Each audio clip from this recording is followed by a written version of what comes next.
Capítol primer de la novel·la La capellana, de Rosa Fabregat.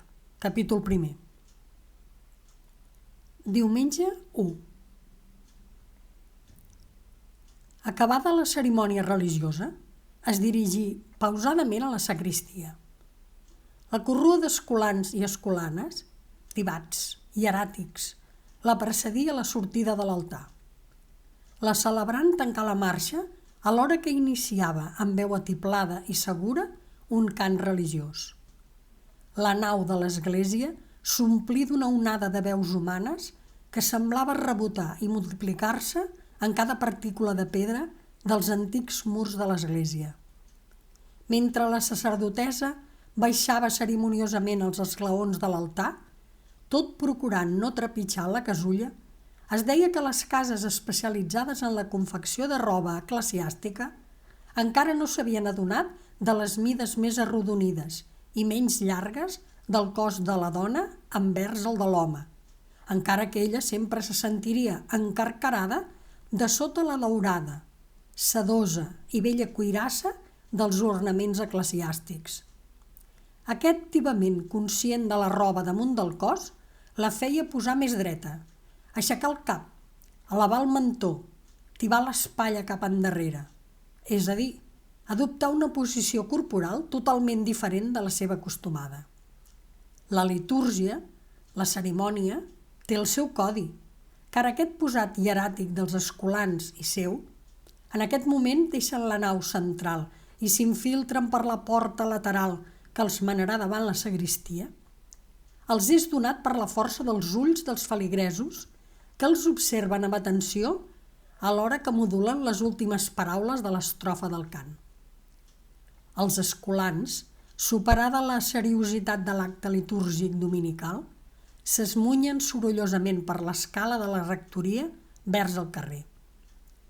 Respira silenci. Un nou diumenge esflora les seves hores, pacífic i amarat de sol. Quants diumenges de la seva vida ha desgranat? Quants li'n queden encara? Mira discretament la safata on han vessat els escolans la bacina de la col·lecta dominical. Tot aquell muntet de monedes li fa l'efecte de molts diumenges, l'un damunt de l'altre, arrecerats, amagats dins l'espitllera del temps. Sent un petit soroll, es tomba ràpida. Deu ser un feligrès. No veu ningú al seu darrere, però la sensació de sentir-se observada persisteix.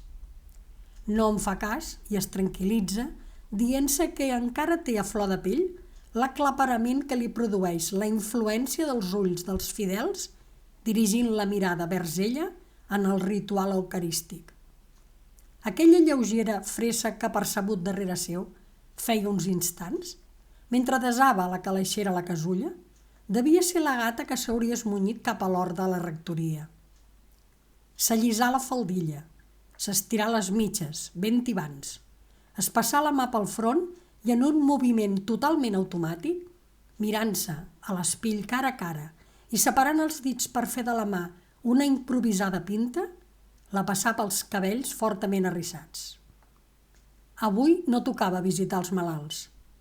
Potser aniria a veure Bernardo. Si s'esqueia, jugaria amb Marcel, l'ésser més fràgil de la seva parròquia. Donà una reullada al seu voltant.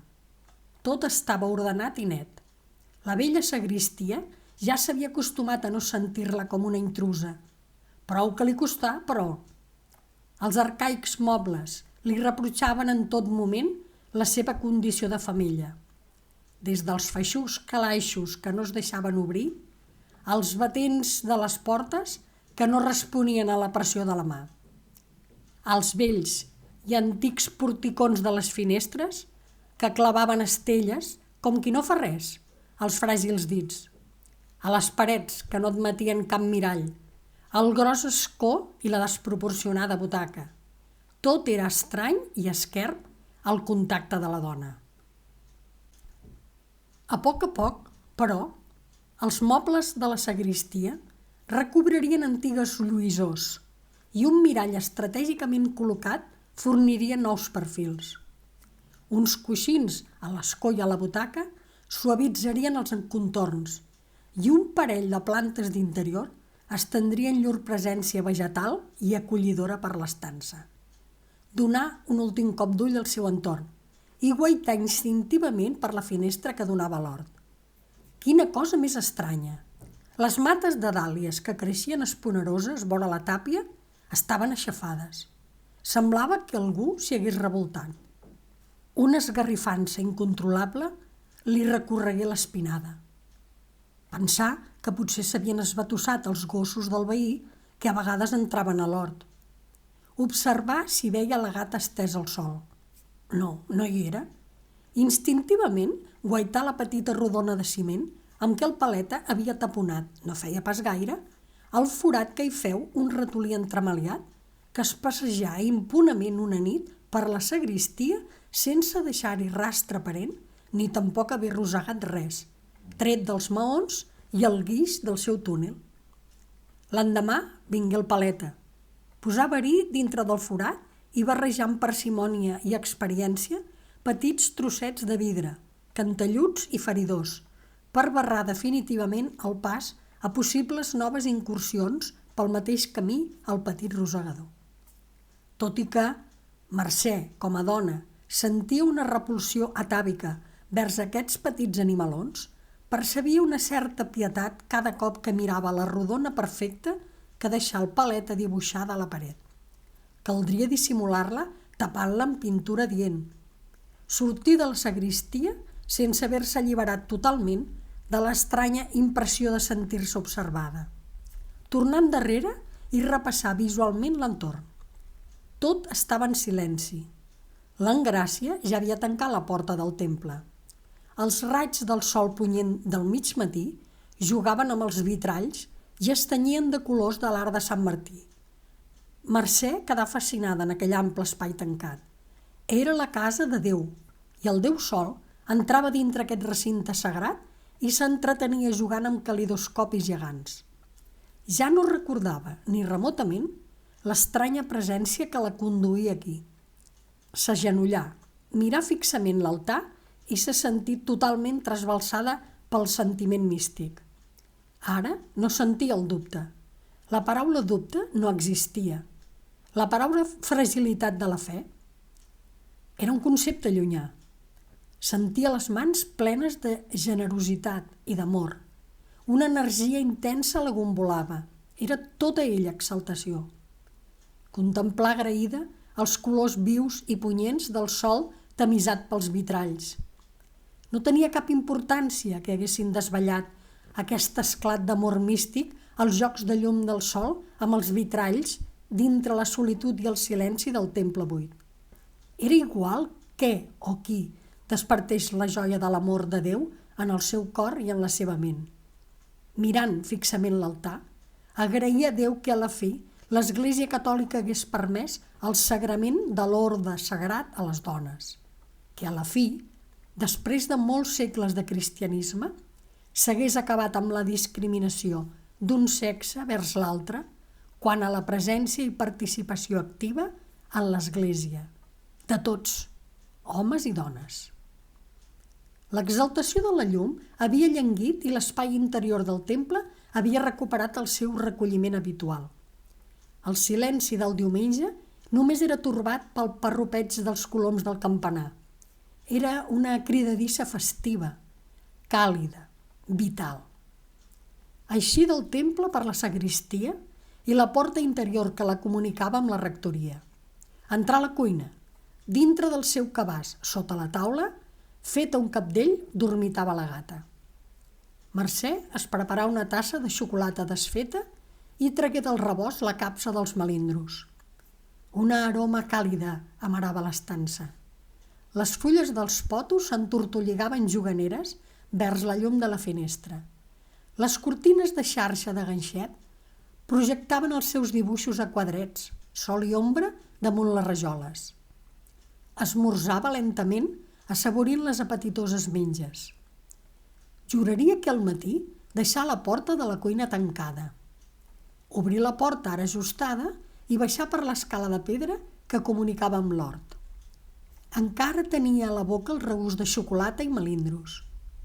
S'assegué al pedrís assolellat prop de la cisterna i dels matolls de menta i alfàbrega que creixien esponerosos per de sota i pels voltants del pedrís. La gata la seguia estirant-se mandrosa. Es posà davant de Mercè, arquejà el cos i aixecà la cua tot fent un enorme badall. De sobte es posà en guàrdia i feu un salt felí de caça en direcció a un pinsà que volejava tranquil per unes branques d'heura. L'ensurt que li donà la gata el feu fugir rebent. L'animal es llevava els bigotis tot preparant-se per a la propera embranzida. Els ratolins i els ocells eren les seves cobejades peces. Més d'un cop deixava les despulles de les seves víctimes als peus de la mestressa com una notícia del botí conquerit. A ella la irritava aquest comportament propi dels felins i renyava la seva gata. Aquest cop, però, l'ocell volà. Desaparegué bronzent. Contemplava amb orgull el seu hort. Estimava aquest espai obert de la casa. Les fulles de les cols lluïen esponeroses el seu color blau-gris enmig dels cavallons tan rectes, tan simètricament dibuixats. Una mica més enllà, el bancal dels enciams amb el seu color verd tendre, humides les fulles, amarades d'aigua, sense rebutjar-la, com les cols, que la transformen en perles de cristall damunt la pell vegetal verda grisa. I més enllà s'aixecaven els entrecreuats de canyes lligades amb filferros o vencills per on s'entortolligaven les branques rinxolades i enfiladisses, ara groenques ja, de les mongeteres tendres. Ja no era el temps de les hortalisses de colors vius. Quan comencen els freds, s'enduien el color vermell llampant dels tomàquets sucosos, de pell xarollada, els pebrots vermells i els verds, les albergínies de color de vi negre, les petites papallones blanques que giragonsen vora les cols. Els primers freds s'enduen les ales trencadisses, de cristall de les libèl·lules. Tot això pensa mentre contempla ofenosa el petit hort de la rectoria. La prunera, el presseguer, la pomera, l'arbercoquer eixamplen les seves branques que el pes sucós de la fruita blinclarà cada nou estiu. Al fons aixeca la testa triangular i mística el xiprer. La capellana s'hi acosta. Els fruits del xiprer tenen la forma esfèrica i les concavitats de diminutes calaveres. Mercè està familiaritzada amb la mort. La vida i la mort s'entrecreuen, s'empelten l'una en l'altra, l'altra en l'una, en un joc de lianes sense fi. Cull unes quantes carxofes, una mica d'api, unes fulles de menta i puja a casa. Sense entretenir-s'hi gaire, mira les mates de dàlies de vora la tàpia. Torna a constatar que estaven aixafades com si algú s'hi hagués revolcat. Surt de la rectoria en direcció a Cal Marcel. Se li ha fet tard i a Bernardo l'anirà a veure en un altre moment. Bernardo es podia esperar. Potser ni tan sols la necessitava. Ell vivia en el seu món tancat, llibresc. El sol del migdia s'havia imposat al fred cantellut del matí. Era reconfortant caminar sota la seva càlida embranzida. L'avi de Marcel romania assegut a la cadira de boga al portal. La Mercè s'acosta, el saluda i així que anava a entrar a la casa es detura un cotxe davant seu. La ràpida frenada ha fet grinyolar les rodes. La grava del carrer, recentment asfaltat, fa un soroll aspre que posa la pell de gallina. El quitrà empastifa les rodes amb la seva negror bituminosa que angonieja. El conductor porta l'esverament esculpit en el rostre, els ulls molt oberts, la gesticulació agitada i nerviosa. Obre la porta del cotxe rebent i en una invitació a entrar-hi s'endú la Mercè tot dient: «Corre, vine, és urgent, ha passat una desgràcia». Heu escoltat el capítol primer de La capellana de Rosa Fabregat.